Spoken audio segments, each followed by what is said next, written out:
নাতি, আমরা হচ্ছে সব ঠাম্মি। ও ভাই বলো ঠাম্মি। এই যে আর একটা ঠাম্মি, এই যে আমার সব ভাই, এই যে আমরা সব ঠাকুমা হয়ে গেছি। ওই টাটা দিয়ে দাও, একটু টাটা দিয়ে দাও, টাটা দিয়ে দাও, টাটা।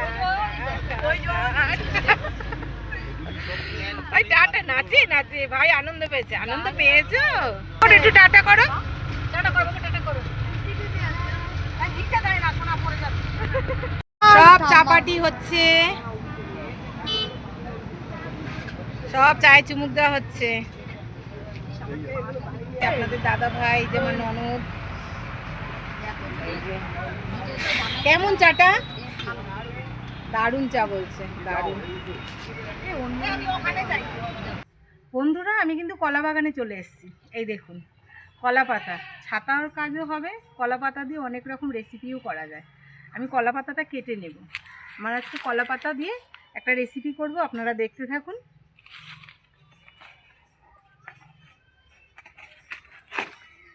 এই দেখুন কলা পাতাটা কেটে নিয়েছি, এর মধ্যেই আজকে রেসিপি হবে, আপনারা দেখতে থাকুন, সঙ্গে থাকুন। নমস্কার বন্ধুরা, অসীমার রান্নাঘরে আপনাদের সবার স্বাগত। জয় মাতাদির নাম করে রান্নাটা শুরু করছি। আজকে আমি করব মৌরলা মাছের চচ্চড়ি। তো মৌরলা মাছের চচ্চড়িটা কিভাবে করব সেটা তো দেখাবো। কি কি লাগবে একবার দেখিয়ে দিই। নিয়ে নিয়েছি মৌরলা মাছ, দেখুন কত বড় বড় মাছগুলো, বুঝেছেন কত বড় বড়। এই দেখুন মৌরলা মাছ নিয়ে নিয়েছি। এখানে নিয়েছি সরু সরু করে বেগুন কেটে নিয়েছি, আর সরু সরু করে আলু কেটে নিয়েছি। আপনারা দেখতে থাকুন আমি চচ্চড়িটা কিভাবে করি।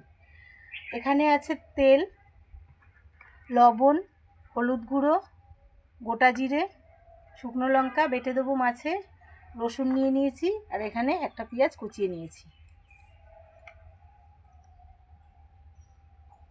তাহলে আপনারা দেখতে থাকুন মৌরলা মাছের চচ্চড়িটা আমি কিভাবে রান্না করি। উনুন ধরানোর আগে মশলাগুলো সব বেটে নেব। প্রথমে বেটে নেব গোটা জিরে, মাছ অনুযায়ী জিরেটা নিচ্ছি, বেটে নিচ্ছি।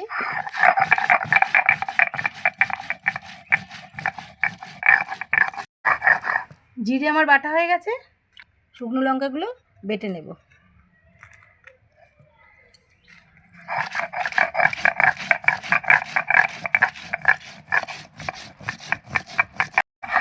শুকনো লঙ্কাও জিরের সঙ্গে বেটে নিয়েছি।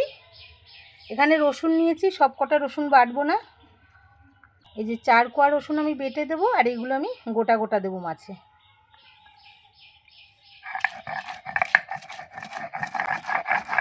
মশলা আমার বাটা হয়ে গেল, এবার তুলে নিচ্ছি।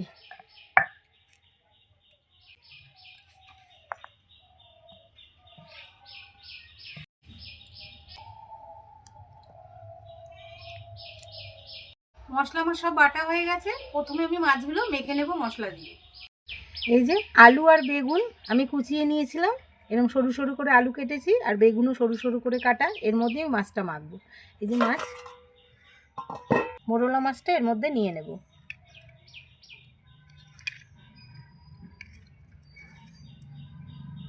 তো বড় বড় মাছগুলো দেখুন, আর টাটকা মাছগুলো। নিয়ে নিলাম, এবার দিয়ে দেবো মশলা।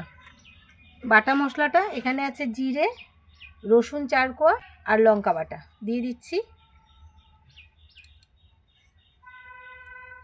দিয়ে দিলাম, দিয়ে দেবো হলুদ,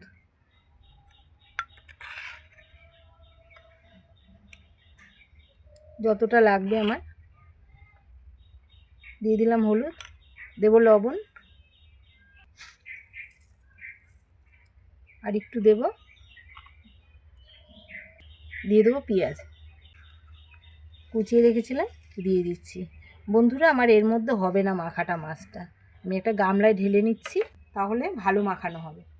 এই গামলাটাই নিয়ে নিচ্ছি মাছটা, তাহলে মাখাতে আমার সুবিধা হবে। এবার আমি দিয়ে দেবো তেল, এই যে তেল,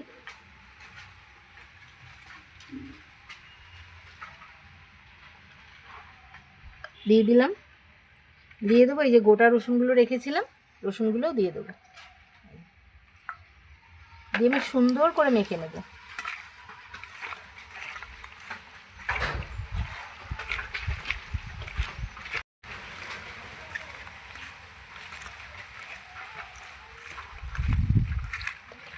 দেখুন কত সুন্দর লাগছে দেখতে।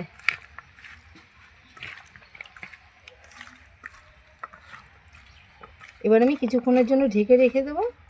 এই ফাঁকে আমি উনুনটা ধরিয়ে নেব। ঢেকে দিচ্ছি। উনুনটা ধরিয়ে দিয়েছি, বসিয়ে দেবো কড়া। কড়াটা পুছে নেব। আর এইদিকে আমি এই দেখুন কলা পাতা নিয়ে নিয়েছি। দেখুন কচি কলা পাতা পুছে টুছে নিয়েছি। এই কলা পাতাটা আমি কড়াইতে বসাবো। কড়াইটা গরম হোক, তারপরে আমি কলা পাতাটা বসিয়ে দেবো। কড়াই গরম হয়ে গেছে, তেল দিয়ে দিচ্ছি। অল্প একটু তেল দেবো। তেল দিলাম কারণ কলা পাতাটা দিলে নিচ থেকে পুড়ে উঠবে না, তাই জন্য তেলটা দিয়ে কড়াইটা ভালো করে এইভাবে ছড়িয়ে নিচ্ছি তেল দিয়ে, তাহলে কলা পাতাটা নিচ থেকে পুড়ে যাবে না। এবার বসিয়ে দেবো কলা পাতাটা। এই যে এইভাবে বসিয়ে দেবো। কলা পাতাটা বসিয়ে দিয়েছি, এবার মাছটা এর মধ্যে দেবো। তার আগে আর একটা দিয়ে দেবো। এই যে আর একটা দিয়ে দিচ্ছি। 2-3টে দিয়ে দেবো, তাহলে মাছটা দিলে পুড়ে উঠবে না সহজে। এবার মাছটা আমি দিয়ে দেবো এর মধ্যে। এই যে কলা পাতা দিয়ে দিয়েছি, দিয়ে দিচ্ছি মাছগুলো।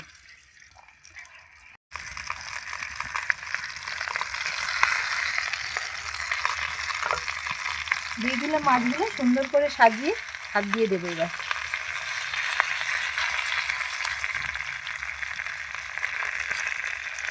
দিয়ে দিলাম। এবার এই বাটিটা ধুয়ে একটু জল দেবো, একদম সামান্য।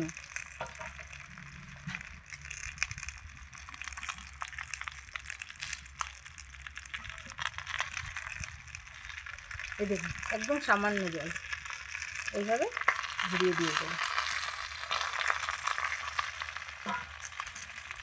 দিয়ে এবার আস্তে আস্তে জাল দিয়ে আমার এই মাছটাকে করে নিতে হবে।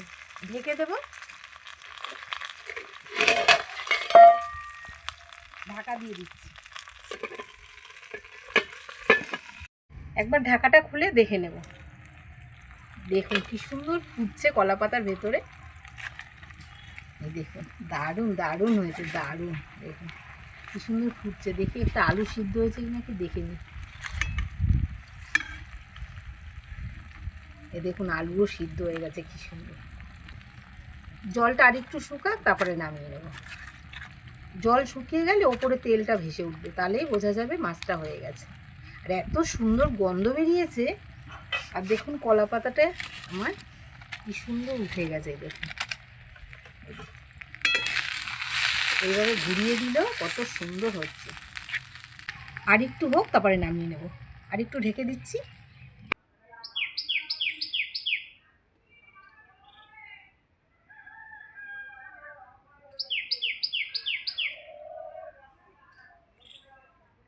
ঢাকাটা তুলে নেব। কত সুন্দর ওপরে দেখুন তেলগুলো ভেসে উঠেছে। কলা পাতাটা পুরো পুড়েও গেছে। দেখুন উঠছে দেখুন। এবার আমি নামিয়ে নেব। এবার নামিয়ে নিচ্ছি।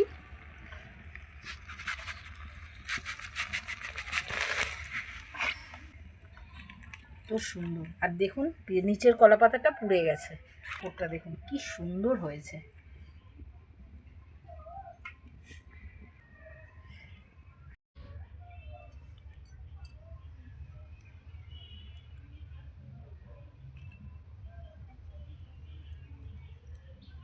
বন্ধুরা কলা পাতায় মোরবেলা মাছ চচ্চড়িটা আমার হয়ে গেছে।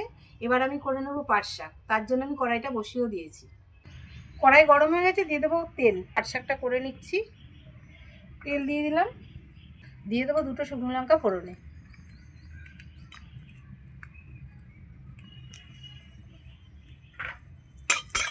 ফোড়নটা হোক, তারপর পেঁয়াজটা দেবো। ফোড়নের জন্য এই যে পেঁয়াজ নিয়ে নিয়েছি, এখানে কুচিয়ে নিয়েছি একটা পেঁয়াজ। এখানে আছে কাঁচা লঙ্কা আর রসুন। আর এখানে যে পাট শাক এরভাবে কুচিয়ে নিয়েছি। দেখুন এখন তো নতুন পাট শাক উঠেছে। এই আজকে প্রথমেই নিয়ে আসলাম পাট শাকটা। পাট শাকটা আমি করে নেব। দিয়ে দেবো পেঁয়াজ।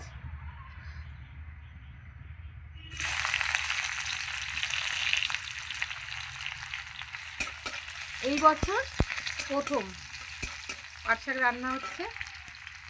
এখন তো নতুন উঠেছে, এখন পাট শাক খেতে দারুণ লাগবে। কচি পাট শাক দিয়ে দেবো, কাঁচা লঙ্কা,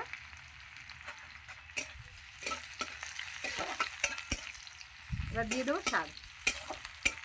কুচনো পাট শাকটা দিয়ে দিচ্ছি। পাট শাকটা দিয়ে দিলাম।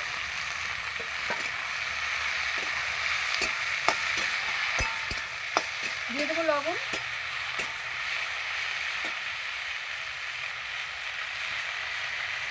লবণ,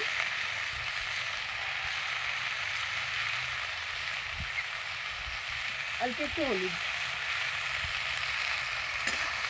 এবার আমি পাট শাকটাকে সুন্দর করে ভেজে নেব।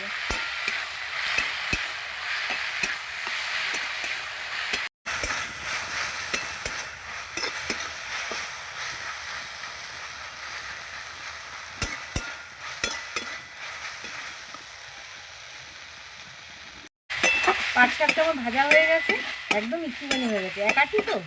আর এখন কচি পাট শাক ভেজেছি, একদম কড়ার মধ্যে লেগে গেছে। নামিয়ে নিচ্ছি।